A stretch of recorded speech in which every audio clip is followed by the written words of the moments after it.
if they don't disarm, as they agreed to do, they agreed to it, and then they'll be held to pay for them. And we don't want that. We're not looking for that. But they have to disarm within a fairly short period of time. Thank you, Mr. President. I'd like to know if you and the Prime Minister talked about having Israel pull back its troops before Hamas fully disarms. I know that's been an issue. Did you push for that today? Well, we talked about Hamas and we talked about disarmament. And they're going to be given a very short period of time to disarm. And we'll see how that works out. Steve Witkoff and Jared Kushner will be in charge of that from our side. But if they don't disarm, as they agreed to do, they agreed to it, and then they'll be held to pay for them. And we don't want that. We're not looking for that. But they have to disarm within a fairly short period of time. Was Israel withdrawing its forces?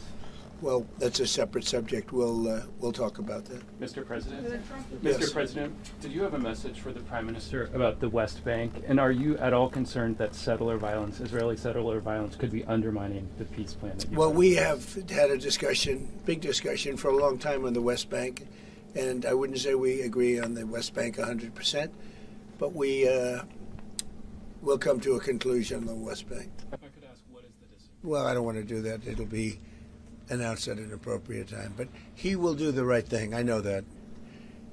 And speaking of Iran, I hope they're not trying to build up again, because if they are, we're going to have no choice but very quickly to eradicate that buildup. So I hope Iran is not trying to build up, as I've been reading that they're building up weapons and other things. And if they are, they're not using the sites that we obliterated, but they're using possibly different sites. We know exactly where they're going, what they're doing, and I hope they're not doing it, because we don't want to waste the fuel on a B-2. It's a 37-hour trip both ways.